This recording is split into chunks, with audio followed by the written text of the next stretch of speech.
Good morning, church. Good morning, family. Good morning. You know, that song that was played earlier, just a moment ago, "It Is Well With My Soul," that just touches me in a way that is just, it just revives that unspeakable joy that just continues to thrive inside of me. And I pray that it reaches you as well, so that you realize that, you know what, it is all good in my soul. I am feeling good.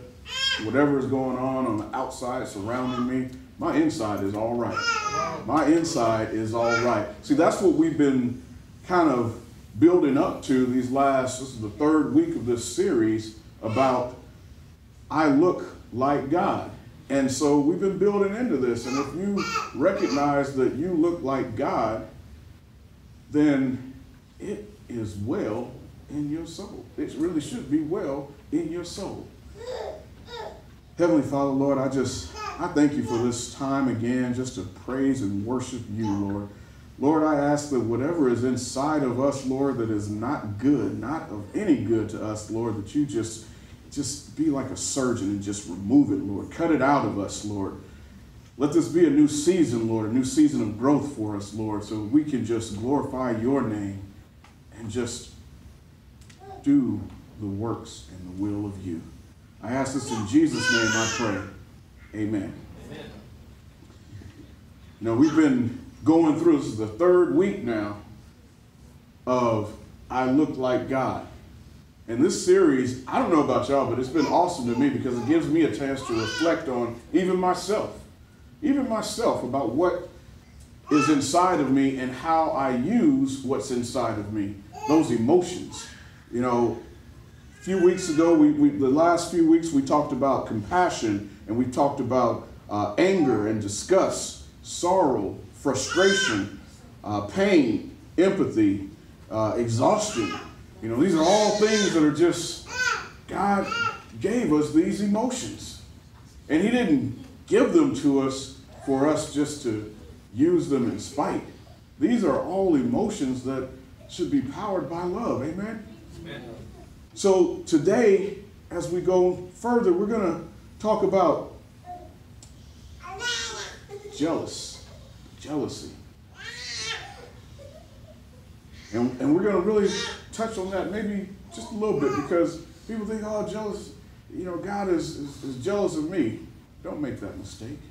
Don't make that mistake. He's not jealous of you. He made you.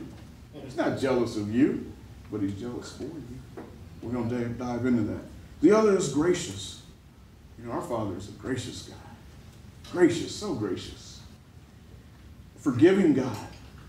He has forgiveness. And I love him for that. No matter what it is that we have done, we can always go back. You ever know how your children, you know, they do something wrong, and, you know, there's, for fathers and mothers, we should be the ones to go ahead and forgive them. Not sit there and point out all the times of what they are doing so wrong, but we're that one. We're their rock. We're the ones that they need to come back to. But we do it to correct them. We do it to correct them. And then lastly, we're going to tackle joy. There's great joy.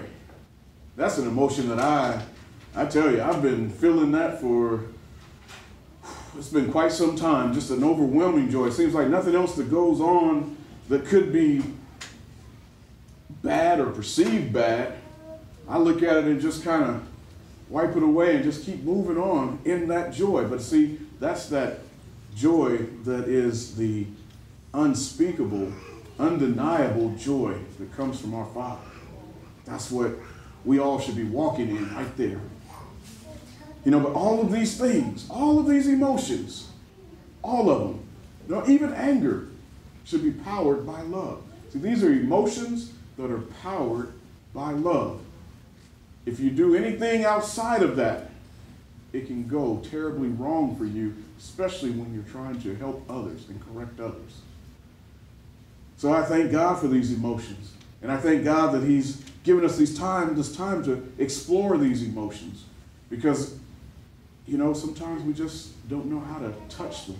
We don't know how to manage them. And sometimes we let them overtake us. And I believe that, again, that happens when We're just not doing it out of love.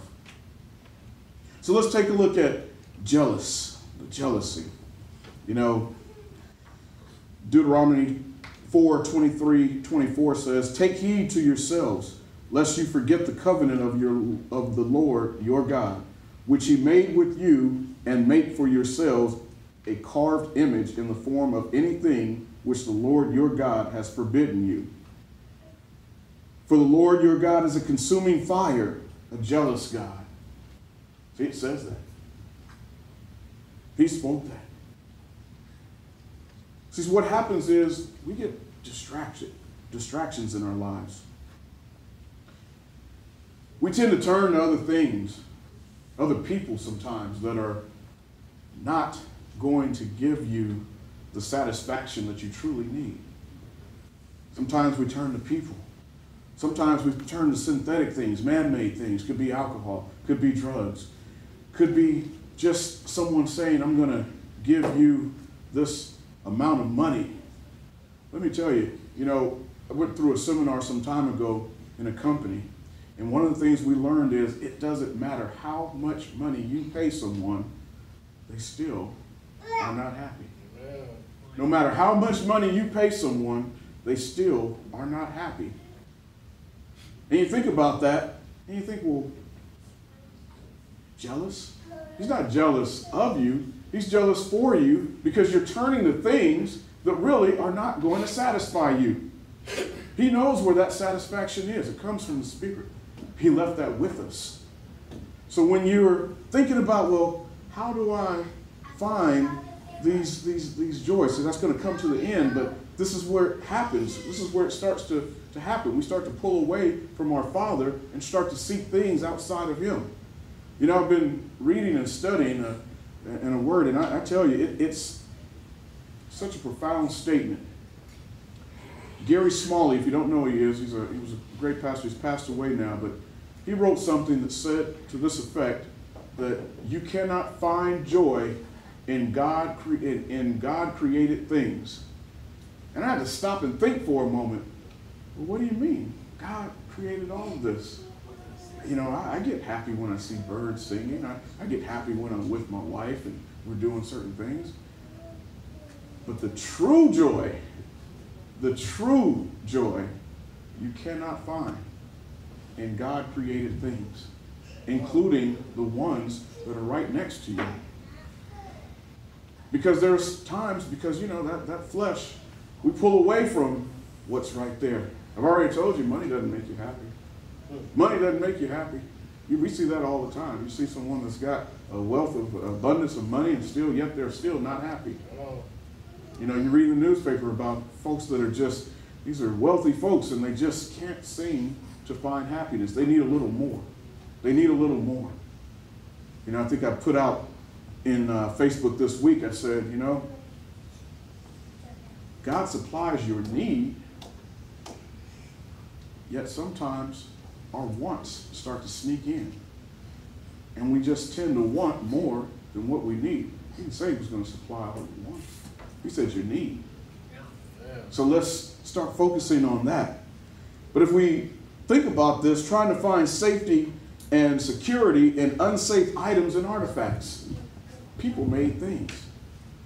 Our God is not jealous of us. He's jealous because He has Himself placed His name and given us His name. And yet, we tend to turn from it, trying to find something else. But He knows that just leads to our destruction. It's not what He wants for us, nor should any parent want for their child. So when you think about, oh, God's jealous, don't get that mixed up. I was reading about a prominent individual who was in the media, and they just said, if God's jealous for me or jealous of me, then I don't need to worship that God. See, sometimes we get those words twisted, and we'll go into that a little bit later, because that's one of those things that angers me about some individual pastors and churches that twist the word and they defile the word for their own benefit. These are just distractions that pull us away from our Father. You know, he's jealous about his name, which he would not give to another. He is not a lesser God. He is not a lesser God. It's in Isaiah 42:8. He made a covenant with us. He's not the one that breaks that covenant. It's never him. It seems to always be us. So he's coming. He's coming. But then let me move on forward and tell you that how not only is he jealous for us, he's a gracious Father. Even though he's coming, he does it in a gracious manner. He's a very polite Father. It says, therefore the Lord will wait. This is in Isaiah 30:18. Therefore the Lord will wait, that he may be gracious to you, and therefore he will be exalted, that he may have mercy on you. For the Lord is a God of justice. Blessed are all those who wait for him. Don't you love how he says, blessed are all those who wait for him? He didn't pick out a certain individual. He didn't pick out a certain class of people. He didn't pick out a certain race of people. He said all those who wait for him. Isn't that beautiful? Isn't that beautiful? He's given to everyone. He says all corners will know his name. So if all corners will know his name and he's waiting for all, where are we? Where are we? I pray that each and every one is just receiving this word and recognizing these emotions that are inside of you, that you are gracious enough for other people to allow them to move in their own pace. Allow them to move in their own pace. But that doesn't mean you're not coming for them. I tell you, there's times when, just had this conversation with my brother the other day, there's times that I just want to go in. I was told a long time ago that and I'm not going to go through all this, but there's different animals that kind of resemble people in how our actions are. And I was identified as a rhino. A rhino sometimes just kind of charges through, doesn't really care what's in front of them. They will charge through to get to that destination that they're seeking. The Lord has humbled me enough to say sometimes you need to take that rhino out of you and be more like a lamb. Be a little more patient. And see, that's where I am right now. And we have to be that individual. We have to be as gracious as our Father. It doesn't mean that we don't want the best for you. It just means that we can't just charge through and attack a situation without relaxing first and letting the person just kind of grow into themselves, but helping them along the way. I love that about our Father. I love that about him. I tell you guys, many of you have heard my story. I've had this call for several years, but I just kind of, all right, Lord, yeah, I hear you, but I got this to do over here. Doesn't mean that he stopped. He just put other people and things and, in place so that when I'm walking this way, I still see it, and it's kind of like, oh, okay, Lord, I'm over here. But then he puts something right here. I'm like, oh, okay, let me go over here. Oh, okay, now I'm walking down the straight path. I'm following you, Lord. I'm following you. See, that's just that gracious Father. He's there. He's always there, but he doesn't just come in like that rhino and just kind of moves the obstacles that are in your way and just crushing them without even thinking that let's help them along. Sometimes it's better that way anyway. You think about it, even for our children, sometimes it's better for that because they tend to learn. How many times have I had my head hit a brick wall? Sometimes the Father just needs to let me learn. I believe that's happened to some of you guys also. You just have to learn. My dad used to tell me all the time growing up, he said, well, you're going to learn the hard way. I laugh about it now, but boy, it's painful when you're going through it sometimes. Wow. Our Father doesn't force or push. His call is always a kind request. That's how it felt for me. It was just a kind request. He didn't just, come out and tell me, you're going to do this. Well, he did in a way, but it was just a kind calling. And he gives us plenty of time to allow us to come to him. Some folks think it's not enough time. But then if you think about it, how much is enough? How much truly is enough? How much time do you really need just get it through and sink it into not your head, but sink it into your heart. Amen. Sink it into your heart so that you can have that unspeakable joy, that overwhelming joy that, you know, we're leading up to. You know, there's high pressure. It's not a high pressure sales tactic that our Father does. You ever go to I don't know how many of you ever, we recently went to a timeshare sales. And I'll be honest, you know, we went to it because, well, you know, they gave us something free for it. So, you know, you're going to give us a free hotel stay. I got to spend a couple of hours. I'm usually your guy. Not Kat, though. No, that's not her thing. And she has to tell me, come on, don't let them pressure you. Oh, the pressure is on. The pressure is on. But let me tell you about that. That's not our Father. It's not a high sales tactic that he uses. That pitch that he uses is not like that. It's not like that at all. It's one where he says, you can accept me, you can also deny me. Your choice, but he gives you the scenarios. He gives you the scenarios of both. You know, it's just, I just think about when he does that, when he does it, that's such a grace, just the grace that he has with it, just so gracious. That's when you start to learn about his mercy. That's when you get into that forgiveness phase, that mercy. They kind of go hand in hand. You know, there were two pictures up that I had earlier, and they really looked the same. It was like gracious and forgiveness. They were kind of the same. So I changed one of them because the forgiveness part is that you're breaking out of the bondage that you're held. Some of us don't even recognize the bondage that we're in. Some of us do, but then yet we don't do anything about it. Come on. We don't know how to get there to break those bonds. So I had to change these pictures to show kind of the difference, because it is. When someone is gracious to bow down and give you a hand up, which our Father not only gives you a hand up, but willing just to carry you. Can you imagine that? He's just willing to carry you. The bondage that can be broken over your life. And it's not just that physical bonds, but some of us mental bonds that are holding us back. Holding us back. But we're placed in such a situation where we think that this is okay. I'm happily living the way I am right now. So we tend to manage to live with inside our bondage. That's right. My brother said, got complacent. We do. We tend to think that, well, right where we are is where I need to be. And, well, you know, this is what the Lord wanted for me, so this is where I'm going to stay.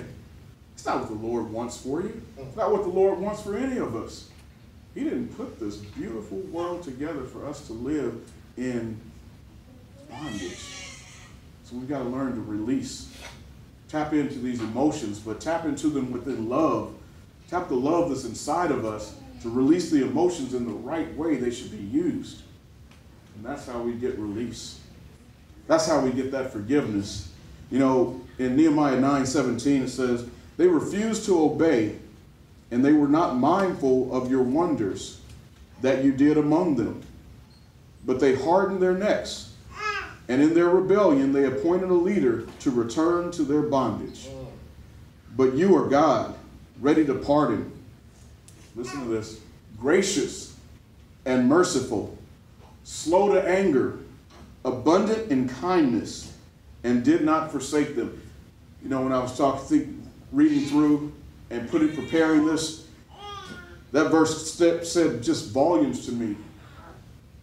Everything that we were talking about, it kind of sums it up.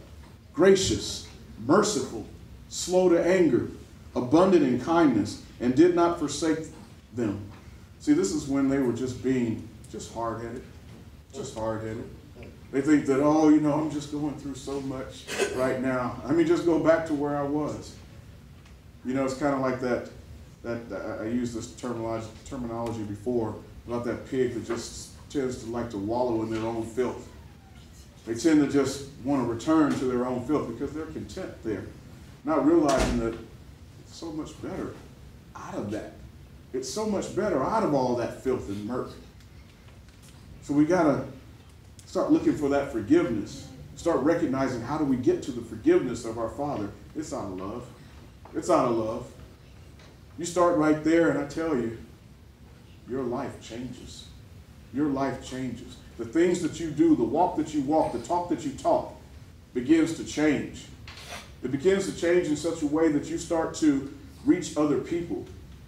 You know, Friday had an opportunity to just be in the presence of a gentleman who, for 50 years, his ministry has been strong. He's a Vietnam War vet.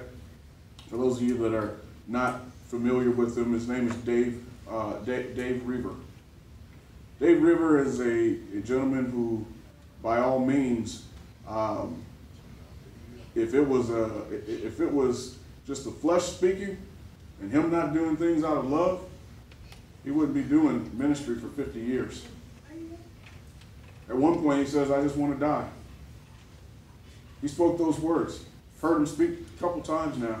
Got a chance to meet him and meet him one-on-one and sit and talk to him one-on-one. For those who don't realize it or know it, his foundation is a part of this church. His foundation is a part of this church. One person who had such a love and an unspeakable joy has now touched millions of people all across this world. I think about that and I think, you know, what is our mission? And our mission has been and has been, still is, and will continue to be as this church to fulfill the Great Commission.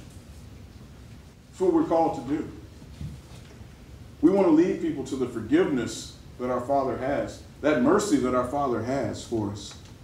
See, that's when these emotions, this is what this was all about. I didn't realize why I wasn't supposed to speak this message until now. Been holding on to it for several months, but it was for this moment.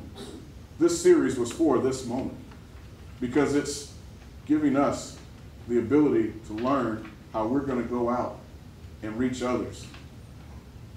This is where it starts, right here. This is the foundation right here. It's people like Dave River who, you know, just touched other people, and so you understand how this worked. He touched a man by the name of Dan Dang when he was 15 years old. He was a Vietnamese teenager going through the Vietnam War, but he remembered what Dave River had spoken to him, and he said, I want to follow him to Christ. I want him to lead me to Christ. You know, Dan Dang to this day is right here in the U.S. You'll meet him one day, I'm sure. He'll tell his own story. But I met him on a flight from Houston to DFW to here about 2 years ago. Never realizing the connection that was going to happen. See, that's the thing about these emotions and these loves. You don't realize when you're going to need them or how it's going to work. But that connection, I mean, I'll tell you, when I got on the flight, it was a long day for me. I sat in my seat and I just kind of looked forward, was getting ready to, you know, do the usual thing. I'm going to put my headset on because I don't want to be bothered for the whole flight. I had a tough time. You know, ordinarily I'm one where I'm just, hey, how you doing? And talk. But that day I was just, I didn't want to be bothered. I'm just going to put my headset on. And this very nice Vietnamese gentleman and his wife sat next to me. And we struck up a conversation, not realizing. Then about a week after that, we went to lunch.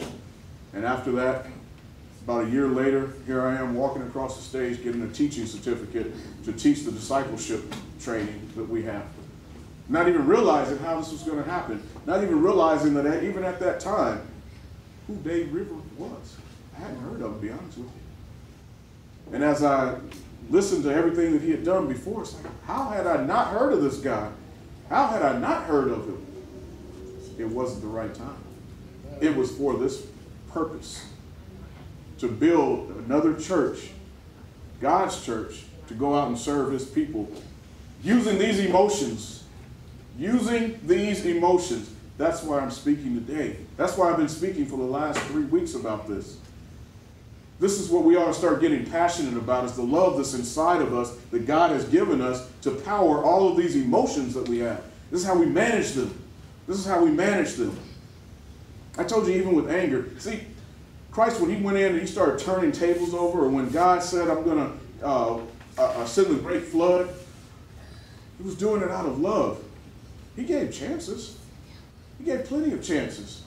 You see, when Christ was in the temple, what he was looking at is just people just defiling a place of worship.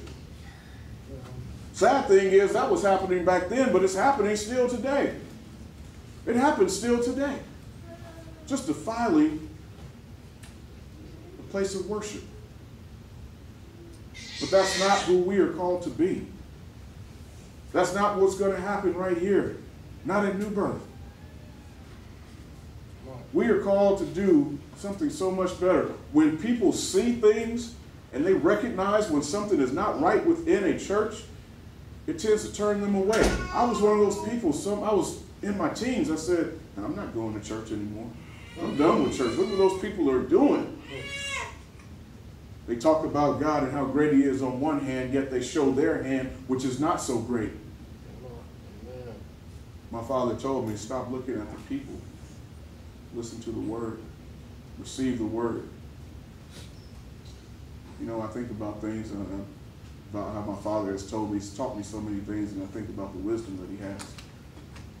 If it wasn't for some of those words that he said to me, I still would be thinking, I'm not going to church, let alone standing up in front of you preaching about our Father, because I would not have been able to receive that. So we've got to manage our emotions so that we can bring other people, but we've got to show them, truly show them the love of God. So when we come to people out of anger, make sure it's out of love when you're doing it. Make sure love is powering that anger so that when you're reaching that person, they can actually hear you. It may not be at that moment. It may not be at that exact moment. But I guarantee you, some time may pass and they'll come back and say, I get it. They just wanted to love me and show me that this is just the wrong way that I was going down. It's the wrong path that I was going down. That's what this is about. You know, disobedience does not mean a death sentence. You realize that disobedience does not mean a death sentence? Our Father is so forgiving. Think about the time that Peter denied him 3 times. And our Father went back to Peter. I believe it was 3 times. Am I right on that, Russell? Same way that he denied him, Father went back and forgave him. Same people that are crucifying him, he went back and allowed them to seek forgiveness. Look at the one that was on the cross. Say, yeah, I'm guilty of my crimes. He owned up to it. I'm guilty of my crimes. And our Father said, you'll have a place. You'll have a place. Such a merciful Father, amen? Such a merciful Father. How could you not love him? How could you not love him? Think about things that have gone on in your life. How could you not love him? Brought you through so many trials, tribulations, challenges. And then in John 15, 10 and 11 says, if you keep my commandments, this is our Christ speaking to us, this is our Father.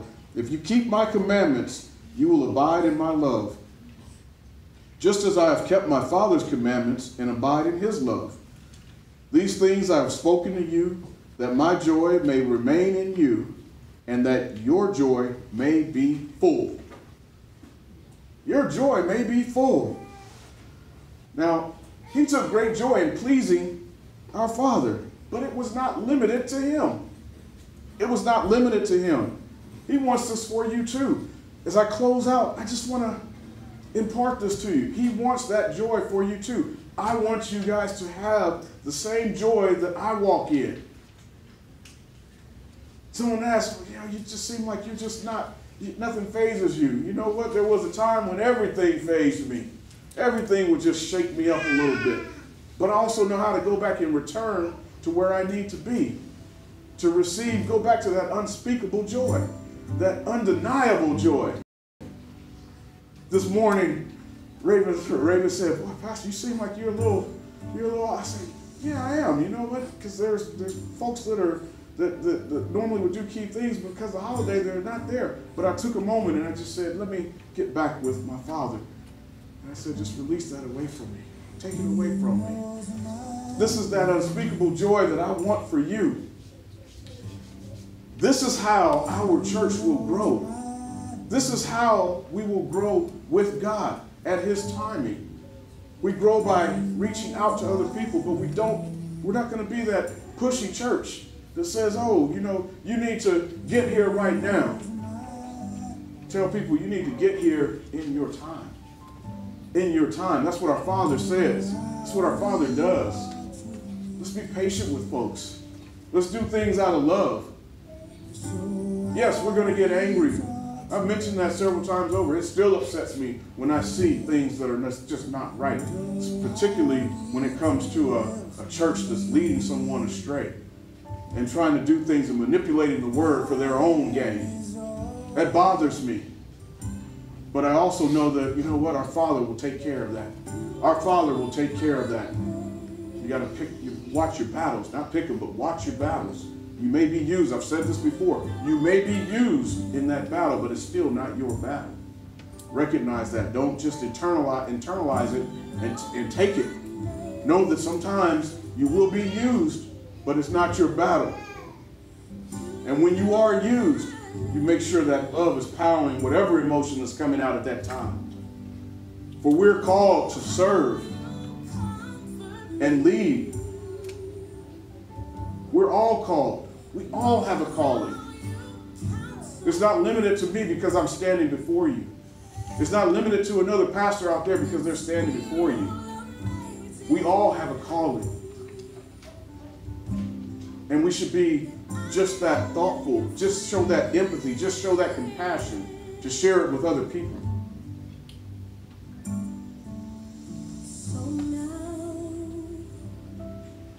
Times, they haven't really changed.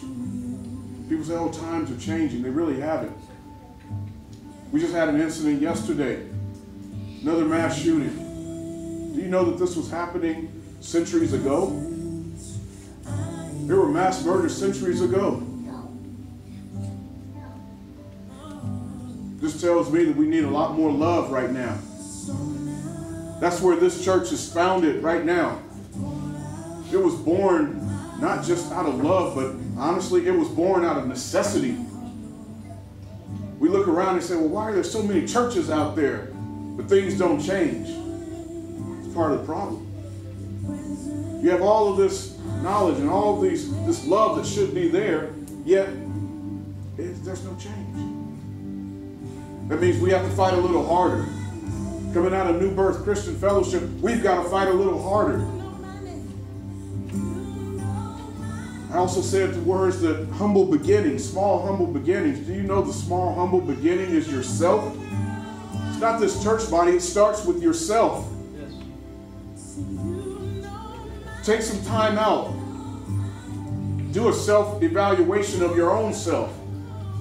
See if you are spewing emotions out of hate or is it out of love. See how you are talking to your children. See how you are talking to your fellow brother or sister. See how you are talking to your spouse. It should never come out of a place of just pure hate. It should never come out of a place of pure just frustration. Unless it's powered by love.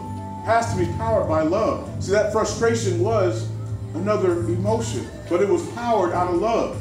Want the best for your brother or sister, husband or wife, children, whatever it is.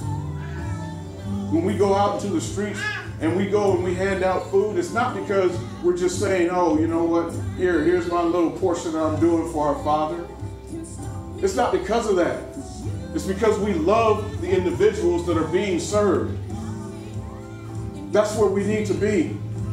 Forget about everything else that's happened. Let this be a new season in your life. Let this change occur right now. Start evaluating yourselves and say, you know what, enough is enough. I'm done trying to pretend that I'm somebody who I'm not. Be the person who you truly are. There is love inside each and every one of you. There was a time when they said, oh, there was a statement that came out and said, do you believe that the most people are kind or loving? And I answered that several years ago. I said, yes. The problem is we start to seek out other things that are not of God to try to replace the joy that we're missing, because somehow we've got it crossed in our minds that he can't provide that to us. I rebuke that right now. God can provide your every need, as he has said, and he will continue to do. When we start right now, we're going to go into communion just to do in remembrance of him. Not in remembrance of him, just him alone, but him and his works, him what he showed. He showed us a different way. Let's start living in that way, amen?